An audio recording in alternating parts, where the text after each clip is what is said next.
Today, we're talking about flock cameras. One of the hottest issues sweeping the entire country right now is this mass surveillance state that is trying to get implemented in localities all across the country. And so, joining me today is an OG flock fighter out of West Virginia State Senator Chris Rose. You've been fighting this fight since 2024, right? That's right. So here in West Virginia, under a federal grant due to U.S. Senators Joe Manchin and Shomore Moore Capito, in Marion County in the city of Fairmont, a vendor called Rock. So Flock, we're going to be talking about Flock today, but for folks, it's just a certain vendor, kind of like John Deere is a tractor. Flock is a vendor type of these type of cameras. So Rock was putting in facial recognition, gun detection, and actually tracking type capability devices in the city of Fairmont. And it was a pilot program from the federal government. So we did the Fourth Amendment Restoration Act here in West Virginia. It unfortunately did not become law because so many of my fellow legislators thought, oh, okay, it's no big deal. It's just a pilot program in one particular part of the state. But now it's coming to a town near you, and it's in so many West Virginians' backyards, and it's getting a lot more attention in recent weeks. It has become one of the hottest issues across the country. You can't scroll on social media, or at least I can't, more than like 3 inches on my phone without seeing something about Flock and what they're trying to do. And in my home city here, I'm in Shakopee, Minnesota. I think I Googled it the other day. I think we have 26 Flock cameras right here in my hometown. No, it's ridiculous. Like you look over all of West Virginia, they're even out in the rural, non-incorporated, unincorporated areas where they're not even in municipalities anymore. They have them just along generic general highways at this point. And I don't know what they expect to see out there other than, some farms and maybe some people going back and forth to work. But they're putting them everywhere. They truly are creating a mass surveillance state. It's been happening right underneath West Virginia and America's nose. And there's over 80,000, just a Flock, one vendor has over 80,000 cameras nationwide currently, and they're building them and installing them every single day.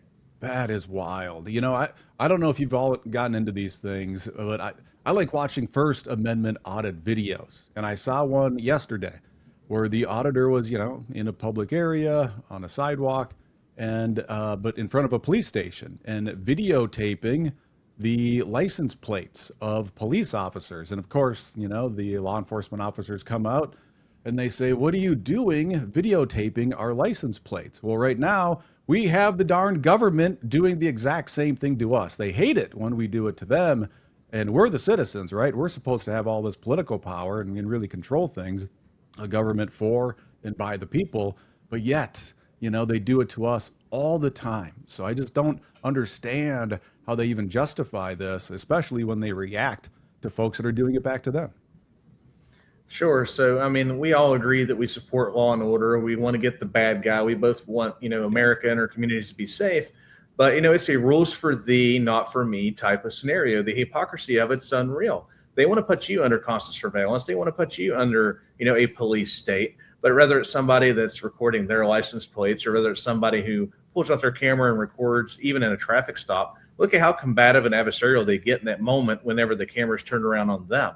So, at the end of the day, while I'm very much support law enforcement, understand the difficulty of the job they have, at the same time, they have to understand and respect the oath, the same oath that I took, and the oath that you took as well when you were a representative, that they have to defend the Constitution, and that means every single part of the Constitution, not just the parts that they like.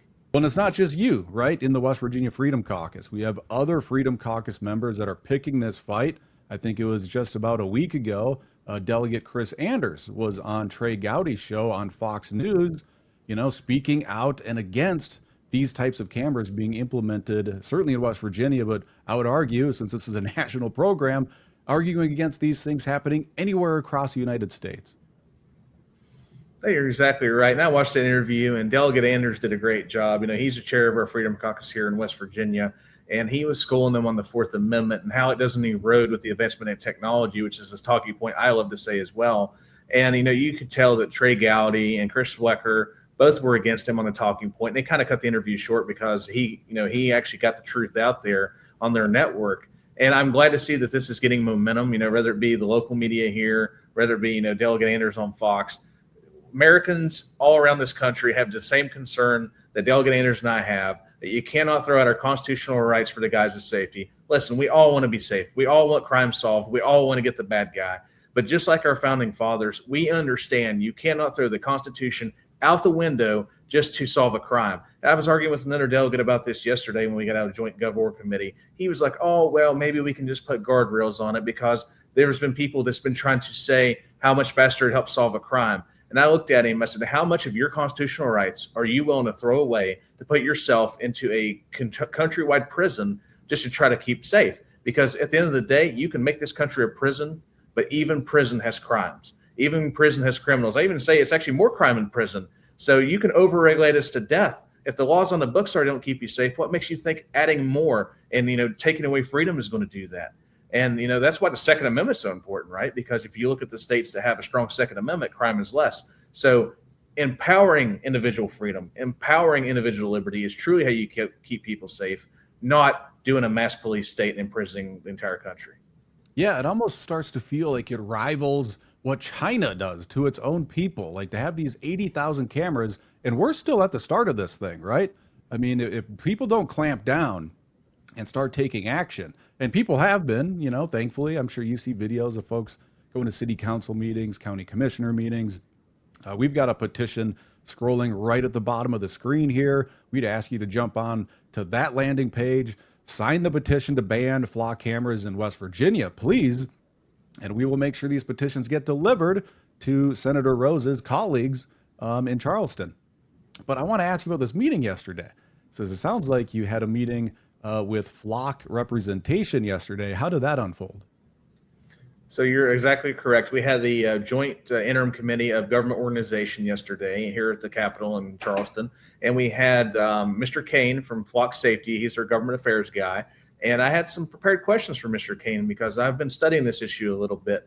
And actually, particularly Flock in particular, about how he has lied under oath in Connecticut, about how when a customer, and whether it be a municipality, whether it be an HOA, whether it be a school, whoever the customer may be, when they buy this product, the data is theirs and theirs alone. But yet, there has been evidence nationwide where towns in Connecticut and towns in Washington who have reported where federal agencies were tapping into their flock systems and their database to even search. So, like while I'm pro law and order, I'm pro, national security and border security. So I don't support illegal immigrants being here. But there's evidence that the CPB was actually using Flock's data to try to search for illegal immigrants. So that's just one abuse of the federal government, example of federal government overreach to try to go into a state's data, so to speak. Like, oh no, the state, it's the customer's data. But the federal government waltzed right in and did it. And Flock goes, oh, well, oopsie, sorry you caught us. And the guy lied under oath. He lied under oath to the state of Connecticut. He lied under oath yesterday and doubled down again, even though I gave him an out. I gave him the opportunity to warn him and said, sir, you're lying under oath, and that is perjury. If you didn't know that, you know that now. So I'm going to ask you again, have you ever had a data breach? Have you ever had an abuse of this by one agency that wasn't supposed to have access to it? And he admitted very reluctantly, yes, that there has been small isolated cases, which is basically saying yes. Oh, it was a bug or it was a glitch. No, it's an abuse of power. It's abuse of government. And if you don't think the government can't be weaponized, whether you love him or you hate him, look at what happened to Donald J. Trump, with the 2020 election and his political comeback to be into the presidency. You don't think there's not weaponization of government? Look what happened on January 6th, folks. I mean, I could give you endless examples, whether it be swatting someone's home or raids or the mass surveillance that they've done on a lot of these people. In the hands of bad actors, this stuff will be heavily abused, even if you like your local sheriff. And trust me, I have good relationships with mine. It's not about what he will or won't do with it. It's about what the bad actors will. And you can't just have this stuff you just can't. I'm sorry. It's just too dangerous. It's just it erodes too much liberty. We have to stop the flock. Yeah, and I was reading yesterday. I'm friends with a city council member at a neighboring town, and she is a strong liberty activist and advocate, and she said how in her meeting with Flock, they said one thing they're trying to do now, kind of their next phase, is to use individual people's behavior to help determine who is going to commit a crime. And that is straight out of Minority Report when I hear stuff like that. For those who don't remember, the Minority Report movie is where they have, we'll just kind of simplify it, this kind of predictive behavior, a machine, and maybe it wasn't quite a machine. It was like these two people, I think, laying in a pool. It was kind of weird, very sci-fi, but they start to predict you must go arrest this person because they're about to go commit a crime. So law enforcement turned into this type of proactive law enforcement. Before someone even commits a crime, they're tossing them into a cage. And that should be unacceptable to everybody.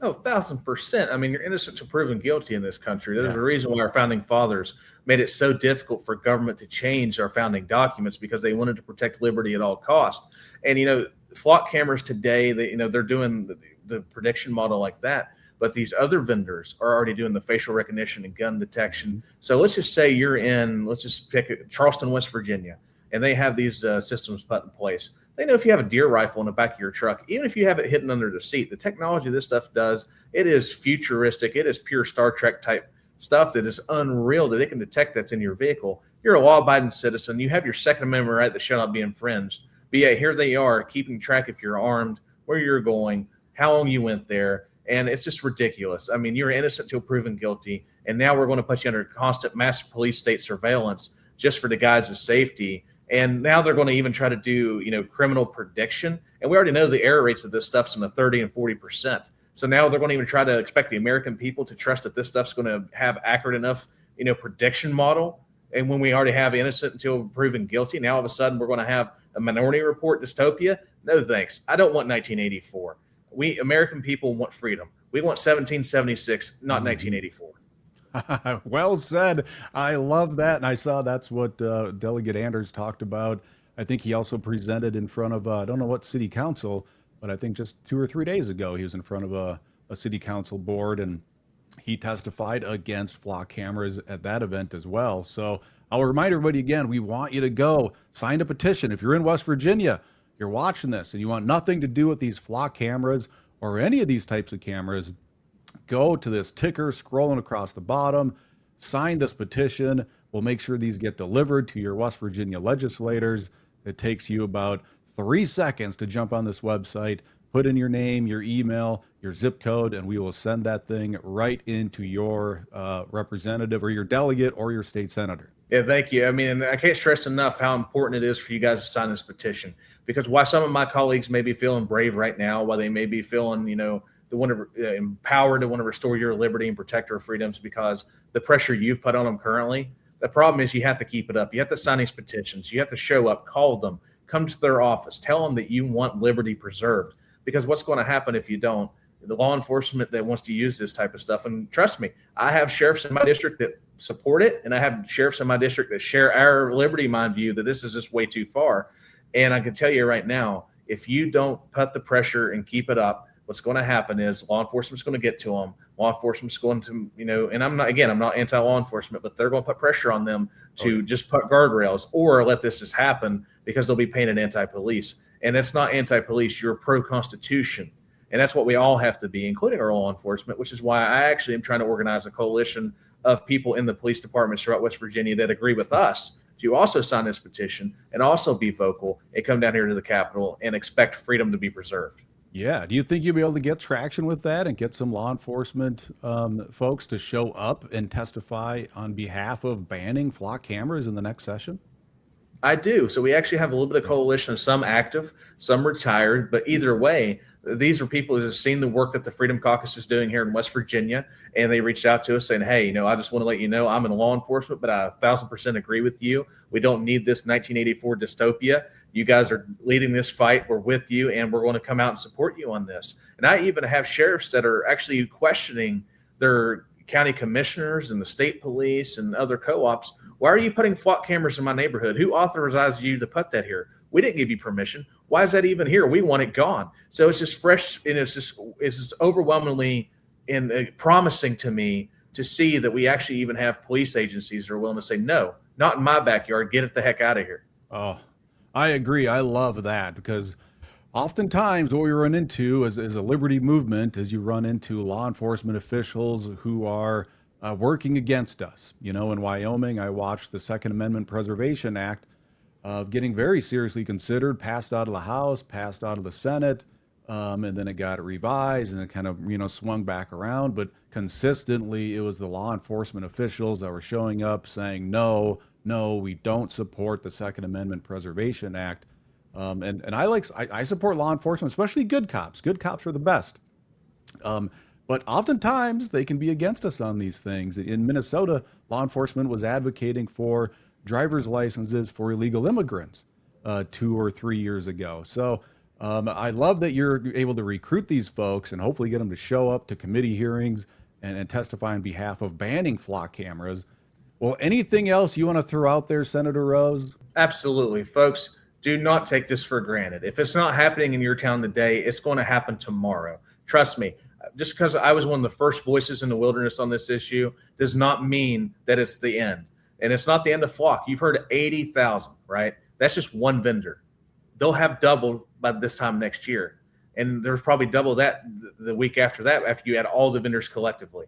So either we make our stand for liberty today or we lose our freedom forever tomorrow. That is the choice we are faced with as a state and a nation. So each and every one of you, please, it does take just a couple of minutes of your time, sign the petition, email and call your legislator, book a meeting with them. If they won't meet you here at the Capitol, find a public campaign event of theirs and go to it and put yourself in the audience and put them on the spot and let them know that you're watching and you expect them to defend the Constitution. They all love the campaign, how conservative they are, that they're the next Thomas Massey, they're the next Rand Paul. And then during campaign season, they'll tell you everything that you want to hear.